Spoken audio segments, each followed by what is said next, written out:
Coming up on UCF Nightly News, UCF is teaming up with NASA to work on the first crew mission going to Mars. One of our reporters visited Kennedy Space Center to get a behind-the-scenes look. And the presidential candidates faced each other again this week in the second presidential debate. We found out what UCF students thought about their performance. Nightly News starts now.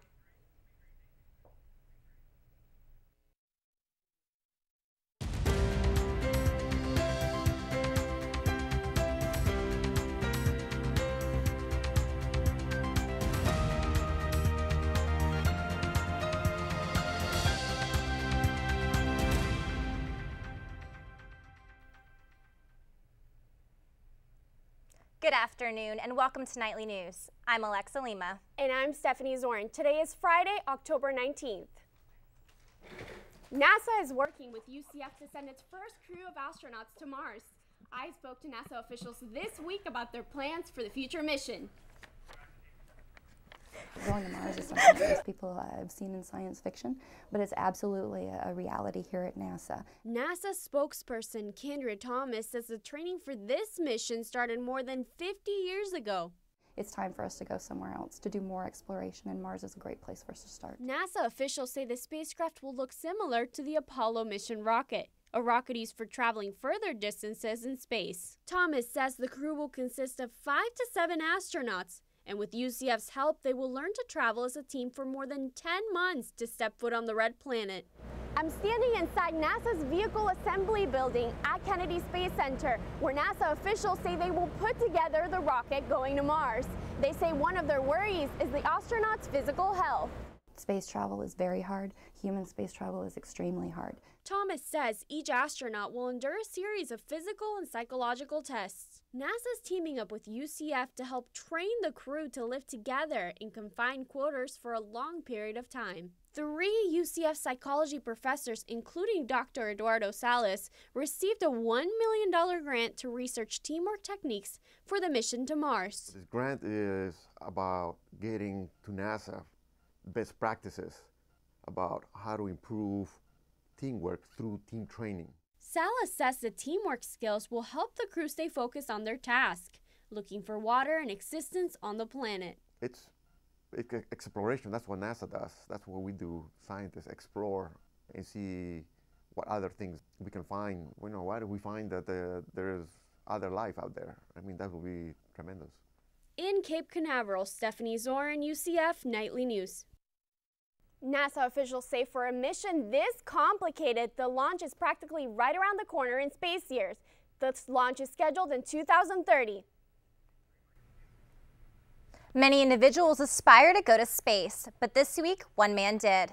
Felix Baumgartner jumped from a balloon 128,000 miles from space. He was in free fall for just over 4 minutes, short of the standing free fall record by only 19 seconds. He reached 800 miles per hour when he became the first man ever to break the sound barrier outside of a vehicle. His jump lasted about 10 minutes and he landed safely in New Mexico. We are 19 days away from the presidential election and the 2 candidates debated again this week. The debate started with a college student asking about the uncertain futures many graduates are facing. Nightly News reporter Kayla O'Brien is here to catch us up on the politics from this week. Thanks, Stephanie. Tuesday night, President Barack Obama and Massachusetts Governor Mitt Romney squared off in round 2 of the presidential debates. Hofstra University in New York hosted the debate. Nielsen ratings showed more than 65 million viewers watched. The candidates took part in the town hall-style debate and answered questions prepared by moderator Candy Crowley and an audience of undecided voters. The candidates went back and forth on issues including the economy, women's health, and foreign policy. Nightly News asked students how Tuesday's debate affected their thoughts on the election. I went from sitting on my couch to literally standing and jumping on my couch. Mitt Romney won the last debate because he came out much more on fire, so Obama just showed his fire side too. I felt like it was reasonably even. I would definitely give Obama points for his articulation and just the way that he came across on several things, but Romney also fired back very well on a couple of different points. It came out very close. I thought Obama did very well at answering the questions and also in counteracting anything that Romney did say. I was very impressed by Obama. He actually stood up for himself instead of let Romney bully him like the first debate. The third and final presidential debate will be on October 22nd at Lynn University in Boca Raton. And a new group at UCF is going to that final debate, but its members are not attending as bystanders. They call themselves the Dream Defenders, and they are leading the Change the Debate campaign at UCF. On Monday, the group is taking a bus to Boca Raton and is marching outside of the debate venue to protest what issues the candidates aren't talking about, like raising tuition costs, student debt, and immigration. So there's a lot of issues which a lot of politicians aren't talking about, which we feel we need to really raise our voices and get out there and try to challenge these institutions.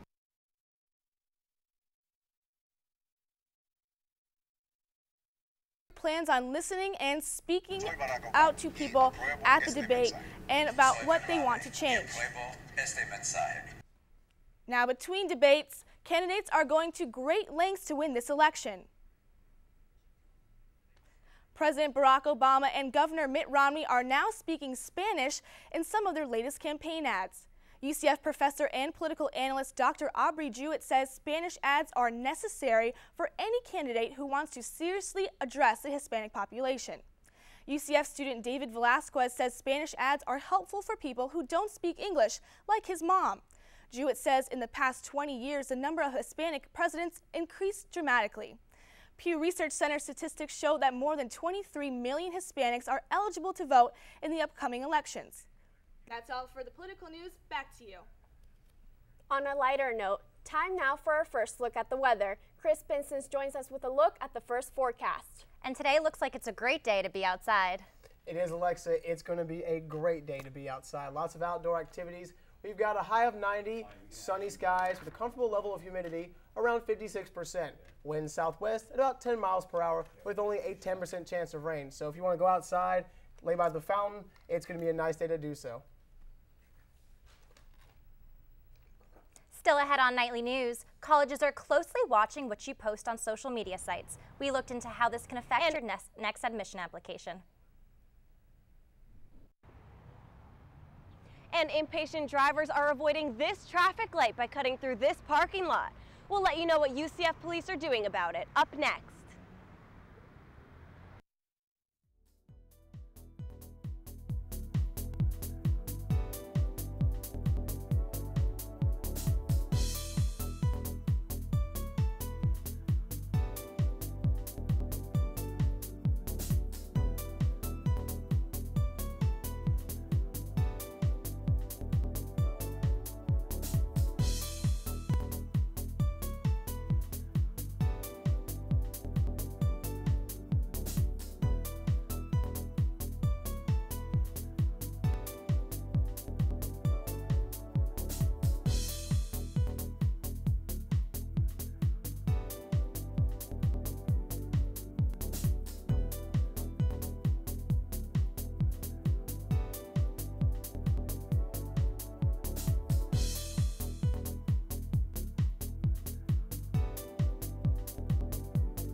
Shortly after the new year, mailing in your bills will cost you a little extra. The U.S. Postal Service recently announced a 1-cent increase from the price of stamps. The price will go from 45 cents per stamp to 46 cents. This is the second year in a row the Postal Service is raising stamp prices. Postal officials expect a record loss of $15 billion this year.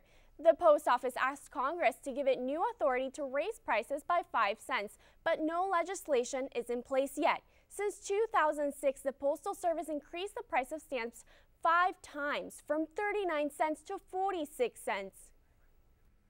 Speaking of stamps, before you mail in your college admission applications, you may want to clean up your social media pages. I looked into how this could affect your admission. I call it an invasion of privacy. Student Julio Algarin believes social media should only be used to stay in contact with family and friends. Unfortunately for him, that's not the trend most schools are following. A new 2012 Kaplan Test Prep survey shows an increase in the number of admissions officers who are checking social media sites. Kaplan officials say schools are discovering photos and posts on Facebook and Google that can negatively impact students. This includes explicit or compromising photos and updates with profanity. The percentage this year nearly tripled, showing 35% of admissions officers found content they don't approve of. Algarin says universities shouldn't judge students based on what they see and should give them the opportunity to prove themselves. That's your own private life. That's not something that needs to be shared with anybody else. Kaplan officials recommend you limit the amount of information visible to strangers on your social media websites through privacy settings. But UCF's mass media research professor, Sherry Holliday, says sometimes that's not enough. Even though we might think it's private and we have high privacy settings on Facebook, I think a lot of students don't realize that with some digging we can uncover these kinds of things. Holliday cautions students to not only pay attention to what they are posting, but also the pictures their friends tag them in. In Orlando, Alexa Lima, UCF Nightly News. For more tips on how to keep your social media website secure, visit our website at nightlynews.ucf.edu.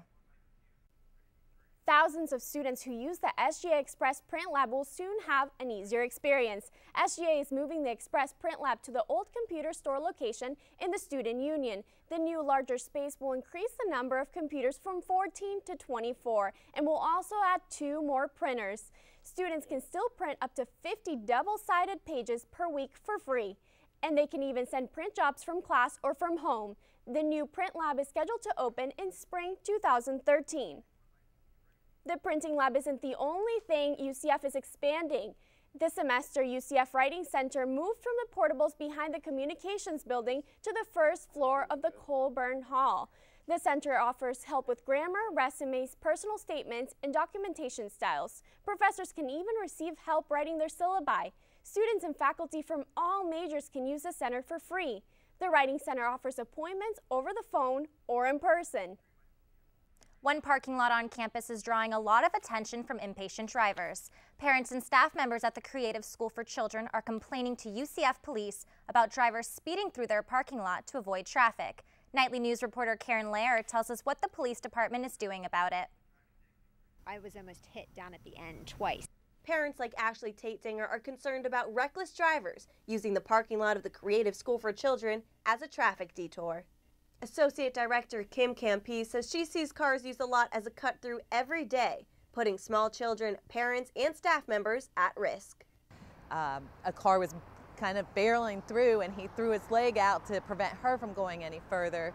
We've had a couple staff members that have had some close calls as speeders were coming through. Drivers use the parking lot to avoid waiting at the traffic light at Libra Drive and Gemini Boulevard, which gets backed up during rush hour.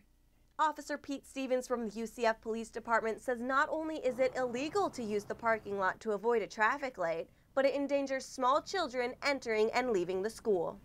Cutting through the parking lot here to avoid the traffic control device or to just save that extra 30 seconds is not worth a child's life. Police are now paying close attention to this area, and if caught, drivers will face a $164 fine as well as 3 points added to their driver's license. So far, police issued around 20 fines and written warnings, but Stevens says soon they will just be giving out tickets. At UCF, Karen Lair, UCF Nightly News. The school is planning to add more signs and speed bumps to deter drivers from cutting through, and UCF police officials say they want to add a right turn lane for Libra Drive to help eliminate traffic backup. When we come back, Chris Pinson tells us what weather to expect for the next few days.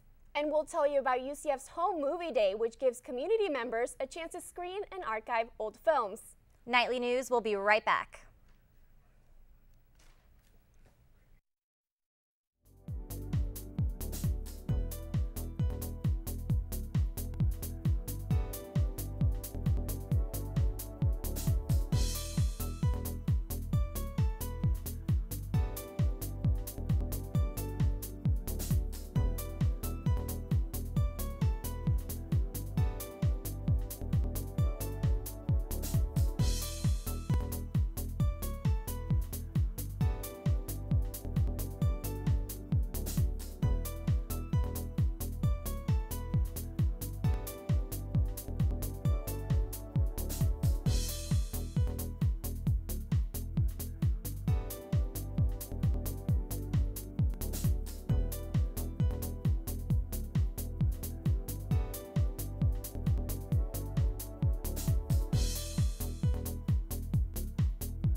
Now it's time to take a look at what's happening in entertainment. Nightly News reporter Julie Marshall is here to tell you the latest.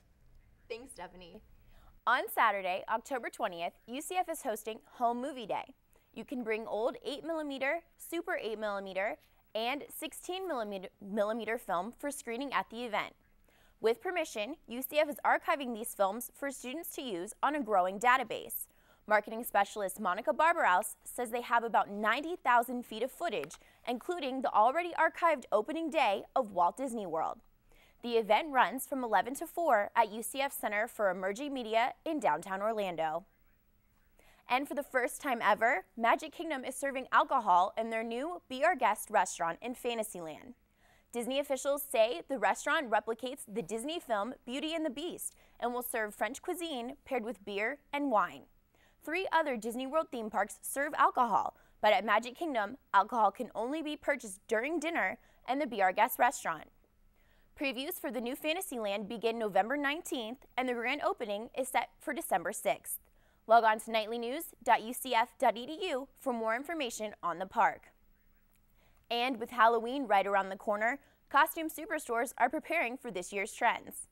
When presidential candidate Mitt Romney spoke about cutting funds from PBS in the first debate, he finished his statement saying, "I love Big Bird."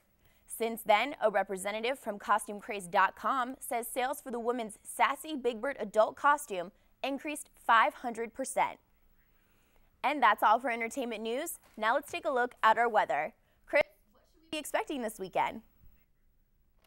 Julie, is looking like a fun weekend is on board for the Florida fall. Sunshine will be abundant, cooler temperatures in the air, and they're going to accommodate any outdoor activity you're looking for. And I can tell our friends in Gainesville are really excited this weather's going to stick around because the Gamecocks are coming into the swamp, so it's going to be a lot of fun. Now let's go ahead and take a look at our state temperatures. In our state capital currently, it's 83 degrees. It's going to be a nice day. You can go cruise down Tennessee Street. It's going to be gorgeous. Jacksonville, 81 degrees. Going to be a nice day, mostly cloudy, but lots of sun. Sitting on the dock of the bay in Tampa here, we've got 85 degrees, and the Buccaneer faithful are excited that the weather's going to stick around for the big NFC South showdown against the Saints on Sunday. And in the City Beautiful, it's 90 degrees and mostly sunny. So once again, go outdoors, have a great time, get some energy. It's going to be gorgeous. And in Miami, the big game between tomorrow for FSU and UM is going to feature sunny and cool weather. So temperatures are pretty normal this time of year. Now, let's go ahead and take a look at our national temperature weather. Now, as you can see, we've got lots of orange and yellow in this area for Florida along the Gulf Coast. Obviously, warmer temperatures in our area. It's going to be nice. We've got a mixture of 60s and 70s. Now, as we fan up the coast here, you can see those temperatures are still going mostly in the 40s and 50s. But as we come inland and we come to the Midwest region, it's going to be really cold with the 30s and 40s. So that Ohio Valley area is going to need to bundle up because the long johns are going to be a must. And as we slide over and go on to the West Coast here, the West Coast features mainly temperatures similar to ours, but as you go up to the Northwest, you've got Washington and Oregon. They're going to be pretty cold, so bundle up as well. Now, take a look at our national precipitation chart. Now, we've got a small patch of rain out here in the Gulf Coast. As I said before, the warm weather is fueling that along. I don't think it's really going to have any impact on us, so we'll be fine with a great outlooking weekend. Now, this heavy system you see right here going up the East Coast, you see the red there, you see the blue, that indicates some more severe storm systems and cells, and we'll keep an eye on those for you to check to see if those are going to come and make landfall. Now, in when we go, the southeast region, pretty dry, nice weather for the forecast. Now, once again, the Ohio Valley area, it's going to be rainy, so all these games this weekend are going to be wet and nasty. So the Midwest and now the Northwest, rainy as well. And as the old 60s hit goes, Southern California, well, it just doesn't seem to rain there. And that's all our forecast we have. Back to you at the desk. Thanks, Chris. Still ahead on Nightly News. It's been an awesome week for UCF sports. The football team played conference rival Southern Miss. Find out how the Knights added to the history books. Stay with us. Sports is next.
Hello Knights fans, Chelsea Sloan here with some exciting news for UCF athletics. Last week, head football coach George O'Leary predicted the contest against Southern Miss would be a whale of a game, and what a game it was. The winless Golden Eagles came into Bright House Network Stadium looking to score their first win of the season. The Knights scored first on a quarterback sneak by Blake Bortles, capping a 15-play, 93-yard drive. UCF held the lead the whole game, but Southern Miss fought back and kicked a field goal at the end of regulation to force overtime. Latavius Murray scored 2 rushing touchdowns to lead the Knights to a double overtime victory. This was the first overtime victory for UCF in school history. George O'Leary held his weekly press conference on Tuesday. Seniors Kamal Ishmael and Quincy McDuffie were available to the media this week, and they recapped UCF's conference win over Southern Miss. I mean, it was a good win. I mean, just getting off the field and knowing that the game is over and we finally finished what we had to do it was great. I mean, everybody was excited, and it was real good way to end it with the crowd going wild and just everybody celebrating and happy for the win. Focused on senior Kamal Ishmael's outstanding performance both on and off the field, and the Knights' upcoming conference matchup against Memphis. Kamal's out there. He works to win every day in practice. You can take practice and make it game day for him. I mean, others, that's not the case. But every day he plays and practices the same way. When you look at the games, they've gotten better and better and better, and they've closed the gap in the score against their opponents. So they're getting better in all the phases, offense, defense, and the kicking game. And in national sporting news, Nike released a statement Wednesday saying they ended their partnership with Lance Armstrong. Nike says the new evidence Armstrong participated in doping throughout his career led them to end his contract. Armstrong also chose to step down as the chairman of Livestrong for his charity for cancer survivors, saying, "To spare the foundation any negative effects as a result of controversy surrounding my cycling career, I will conclude my chairmanship." The anti-doping agency reports they have 26 witnesses in the case against Armstrong. And that's all for sports. Back to you, Stephanie and Alexa. Thanks, Chelsea. Now let's take one last look at weather. Chris Pinson is here with another look at our 5-day forecast. Thanks, ladies. Well, the weather is going to be exciting. This week we've got a lot of fun. So far on Saturday, we're going to have a high of 84 with a low of 61 degrees with a 0% chance of rain. Sunday, as well, you've got a high of 82, low of 64, with also a 0% chance of rain. It's going to be very nice Saturday and Sunday. This weekend we don't have a home game for football because they're traveling up to Memphis to go play the Tigers. But doesn't mean you can't get out and have a lot of fun. You can go hang out by the pool, over by the rec center. You can enjoy a day lounging in the sun over by the pond. I mean, there's all kinds of activities you can hang out with. Now, on Monday, we've got a high of 81, low of 68, and there pops up a 20% chance of rain. On Tuesday, you've got a high of 83 and a low of 69, also there with a 10% chance of rain. And on Wednesday, you've got a high of 83, low of 69, with also a 10% chance of rain. So while there is a low percentage chance of rain, don't forget, it's Florida, and only in Florida can it rain in your front yard and not in your backyard. So it's going to be a fun time, and let's get out there and have some fun outdoors. Thanks, Chris. That's all the time we have for now. Thanks for joining us. If you have a story idea or a comment about something you've seen here on Nightly News, email us at nightlynews@ucf.edu. And be sure to check us out online in English and in Spanish at nightlynews.ucf.edu. Join us here again next week. Until then, have a great weekend.